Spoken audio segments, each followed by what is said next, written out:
Halo semuanya, Assalamualaikum warahmatullahi wabarakatuh. Perkenalkan, aku Agnes dan selamat datang di channel YouTubeku.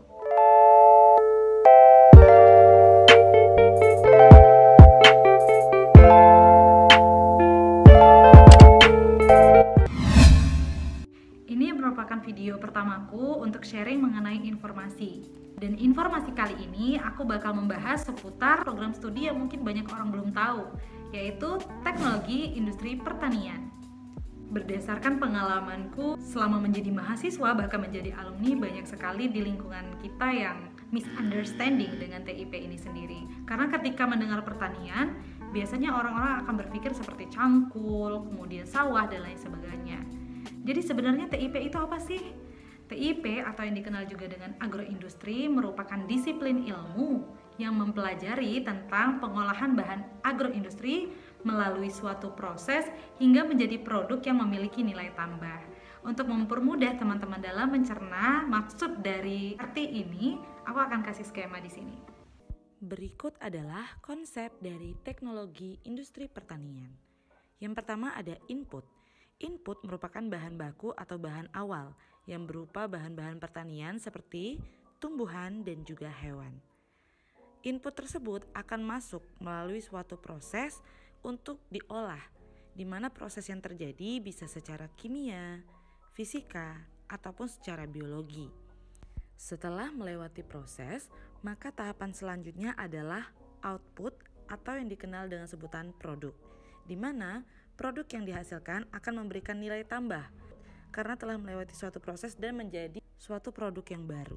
Nah, dari teman-teman atau adik-adik yang mau melanjutkan sekolah ke jenjang S1 dan tertarik ke TIP, banyak sekali yang tanya, Kak, kira-kira apa sih yang bakal dipelajari di dunia TIP ini? Jadi untuk TIP ini sendiri, kalau teman-teman lihat di SBMPTN atau SNMPTN dan Mandiri, dia masuk ke dalam bagian Saintek atau Sains dan Teknologi. Nah, di semester pertama tentunya teman-teman akan mendapatkan mata kuliah wajib dan mata kuliah umum seperti matematika, biologi, kimia, fisika, bahasa Inggris, Pancasila, bahasa Indonesia, dan lain sebagainya. TIP tidak hanya mempelajari tentang Saintek, tetapi juga tentang manajemen, ekonomi, entrepreneurship, humaniora, dan lain sebagainya.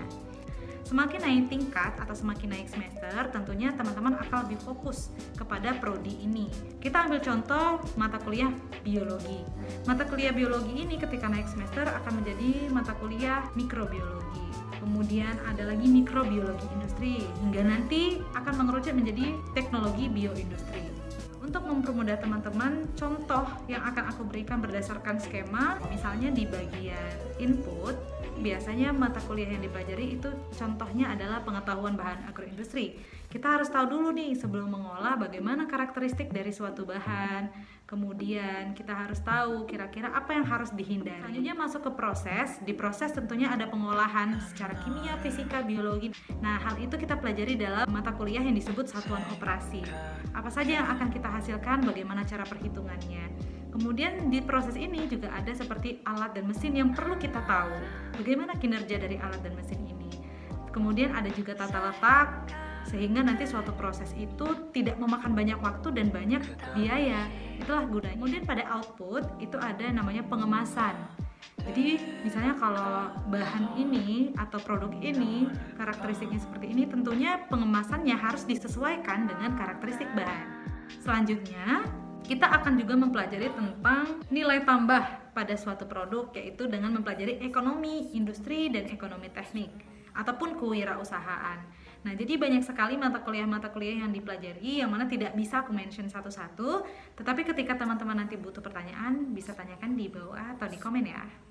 Selain itu juga banyak yang bingung, kira-kira untuk prospek kerja itu kalau setelah lulus kemana ya Kak? Nah, itu ada banyak pilihan. Yang pertama, tentunya teman-teman bila ingin menjadi entrepreneur atau wirausahawan, itu sangat cocok karena di dunia ke-TIP-an selama belajar, selama kuliah, banyak sekali ilmu-ilmu yang dipelajari dan bisa diterapkan ketika kalian membuka usaha. Yang kedua, teman-teman bisa join di pemerintahan ataupun BUMN. Contohnya di pemerintahan ada Dinas Pertanian, Dinas Pangan, kemudian badan-badan usaha milik negara seperti PTPN dan lain sebagainya. Yang ketiga, teman-teman bisa masuk ke dunia perusahaan atau industri. Nah, untuk industri itu dibagi menjadi dua, ada industri hulu dan ada industri hilir. Perbedaannya adalah itu disebutkan industri hulu ketika industri tersebut mengolah bahan mentah menjadi bahan setengah jadi. Sedangkan untuk industri hilir itu ketika suatu industri tersebut mengolah bahan mentah atau setengah jadi menjadi bahan jadi. Kita ambil contoh untuk perusahaan atau industri hulu yaitu pengolahan kelapa sawit menjadi CPO. Sedangkan hilir yaitu CPO menjadi minyak goreng.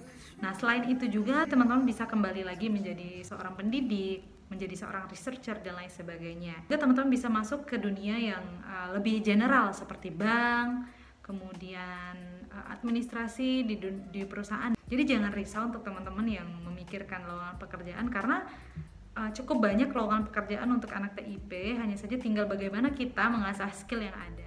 Berikutlah informasi-informasi yang bisa aku berikan. Kalau nanti teman-teman masih ada yang bingung atau ingin bertanya, boleh komen di bawah.